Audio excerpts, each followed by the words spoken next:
नमस्कार, आपके साथ मैं हूं समीर अब्बास। रूस की सेना में कर्नल रहे स्टैनिस्लैव पेट्रोव को दुनिया को बचाने वाला शख्स कहा जाता है। ऐसा इसलिए क्योंकि 26 सितंबर 1983 को अगर पेट्रोव से जरा सी चूक हो जाती तो अमेरिका और रूस में भीषण एटमी जंग होना तय थी। दुनिया को बचाने वाले पेट्रोव 2017 में इस दुनिया से चल बसे, लेकिन 2022 में दुनिया एक बार फिर उसी मुहाने पर है।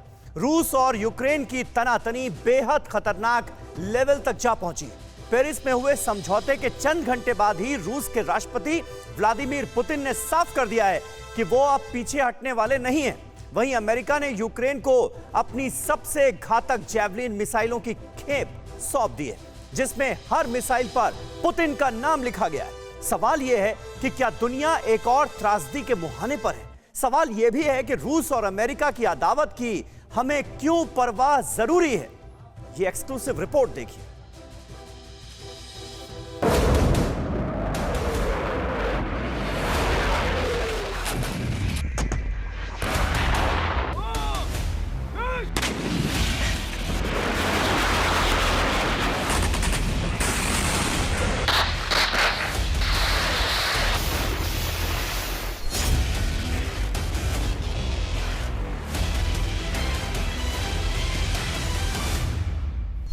हमारी सरहद से करीब 5000 किलोमीटर के फासले पर फिर बारूद बरसा।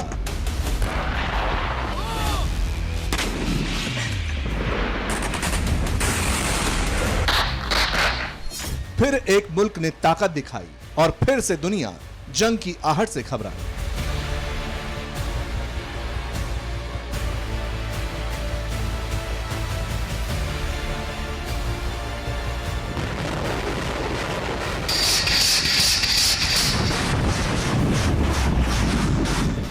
कौन जानता है क्या होगा? जंग होगी, अमन होगा या फिर आर पार होगा, लेकिन जो हालात हैं वो खौफनाक हैं।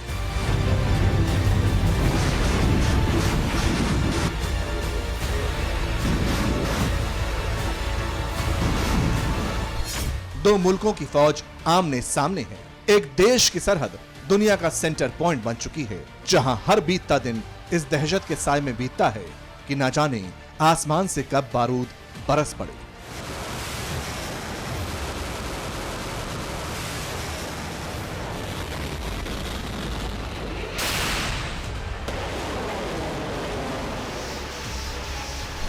एक दूसरे पर मिसाइल ताने रूस और यूक्रेन की जंगी तैयारी का अंजाम कितना खौफनाक होता जा रहा है, इसे पुतिन के आक्रोश से समझा जा सकता है।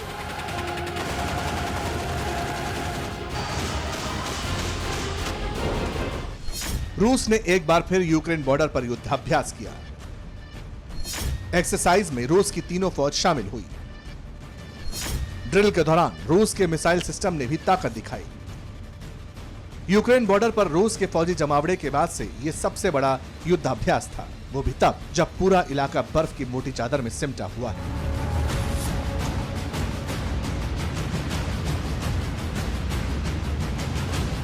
इतना ही नहीं, रूस ने अपने सहयोगी देश बेलारूस में पैराट्रूपर ब्रिगेड तैनात कर दी है। हालात ये हैं कि रूस की फौज यूक्रेन को चारों तरफ से घेर चुकी है और इसकी वजह भी है।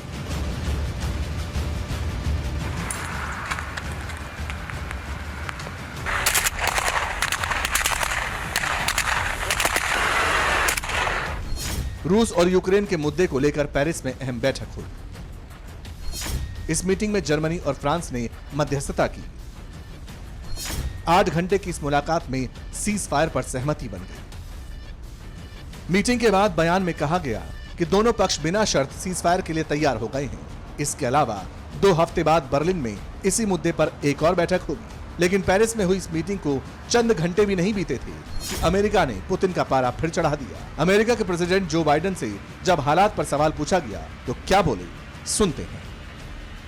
Tell me whether you think, sir, that the risk of an invasion is increasing or decreasing or steady just as it has been these recent days. You know, I'll be completely honest with you.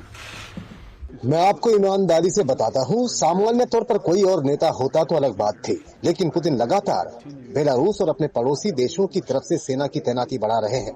इससे ऐसा लग रहा है कि वो कुछ न कुछ करने वाले हैं।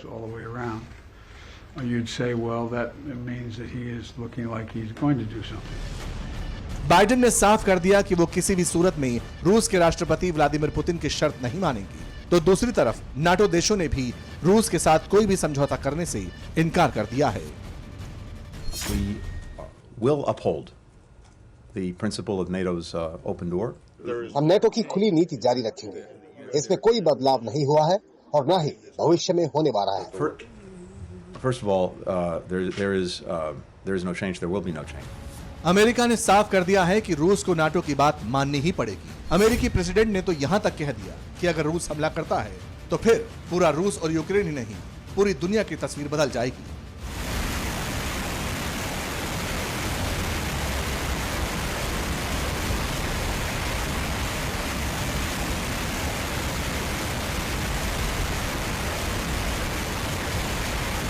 There will be enormous consequences.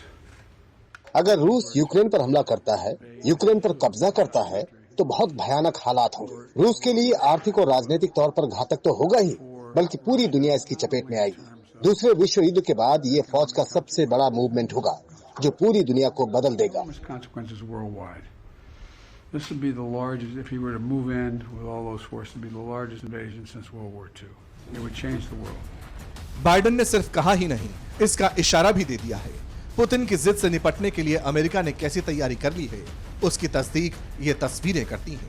ये तस्वीरें चंद घंटे पहले की हैं, जब अमेरिका ने यूक्रेन में अपने घातक हथियारों का जखीरा उतारा।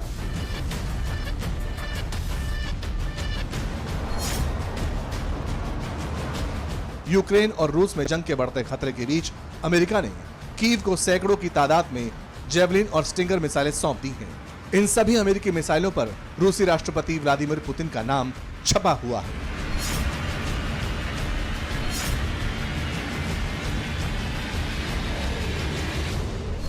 अमेरिका ने 100 से ज्यादा जेवलिन और स्टिंगर मिसाइल यूक्रेन को दी। खास बात यह है कि हर मिसाइल पर रूस के राष्ट्रपति पुतिन का नाम है।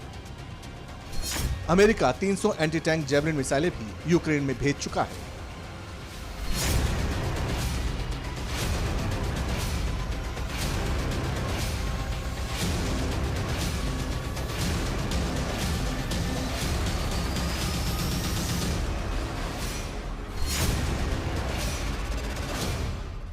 अमेरिका पहले ही $60 करोड़ के हथियार यूक्रेन को दे चुका है। रूस को जोरदार जवाब देने के लिए अमेरिका यूक्रेन को एयर डिफेंस सिस्टम भी देने जा रहा है। अमेरिका के कंधे पर सवार होकर यूक्रेन ने भी अब आर या पार का फैसला कर लिया है।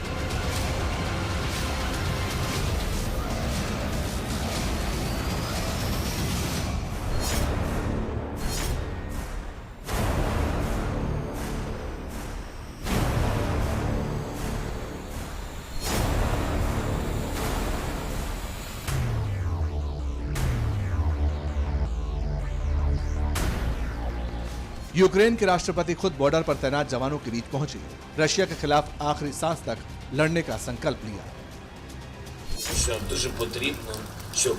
मैं आपके बीच आपको शुभकामनाएं देने आया हूं, ताकि आपकी बहादुरी की कहानियां आने वाली पीढ़ियों को बताई जा सके कि कैसे उनके पुरखों ने देश को महफूज रखने के लिए सब कुछ दांव पर लगा दिया। आप जैसे बहादुर जवानों के होते हुए मुझे भरोसा है कि हम रूस को शिकस्त जरूर देंगे।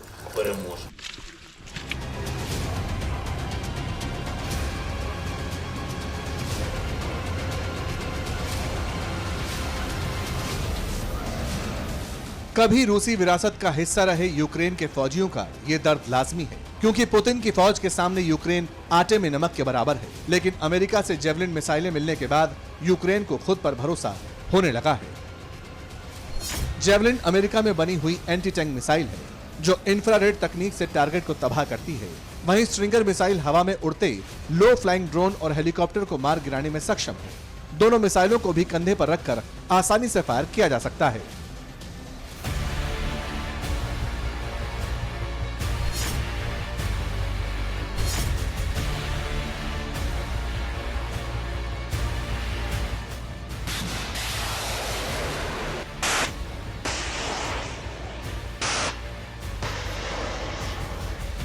जेवलिन मिसाइल को अमेरिका 1996 से ही इस्तेमाल कर रहा है।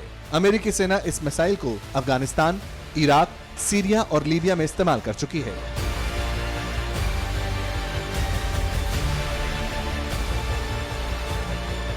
ये मिसाइल अपने दुश्मन का पीछा करती है। अमेरिकी सेना जनवरी 2019 तक 5000 से ज्यादा जैवलिन मिसाइलों को फायर कर चुकी है।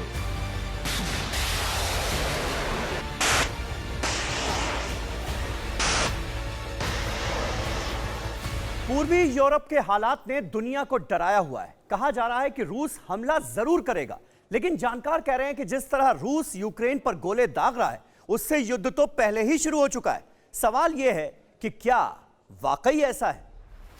इस सवाल को पिछले एक हफ्ते के दौरान बदले हालात से समझा जा सकता है।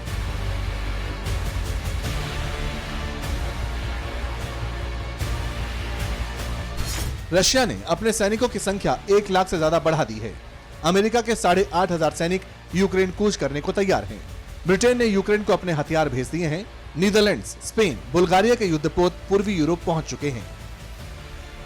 अमेरिका और ब्रिटेन अपने नागरिकों को पहले ही रूस और यूक्रेन से निकालने की तैयारी कर चुके हैं। इस बीच हमारे देश की तरफ से भी बड़ा फैसला लिया गया है। यूक्रेन में इंडियन एम्बेसी ने भारतीयों से खुद को रजिस्टर करने को कहा है। भारतीय नागरिकों से दूतावास की वेबसाइट पर मौजूद फॉर्म भरने को कहा गया है। रजिस्ट्रेशन से किसी भी आपात स्थिति में मदद करने में दूतावास को आसानी होगी।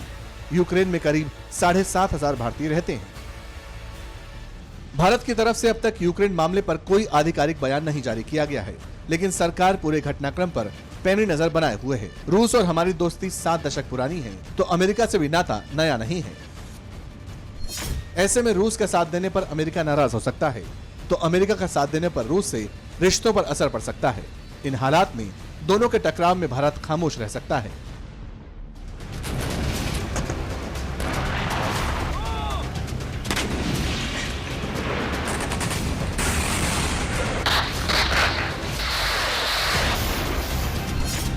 2024 में जब रूस ने क्रीमिया पर हमला किया था, तब भारत ने चुप्पी साध ली थी।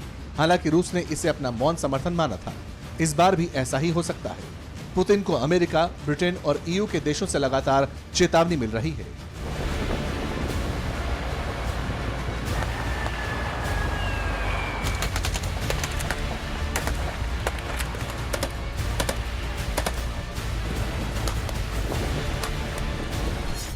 लेकिन पुतिन अगर नहीं मानते और हमले का आदेश दे देते हैं, तो इससे असर सिर्फ यूरोप और अमेरिका पर ही नहीं, बल्कि भारत पर भी पड़ेगा।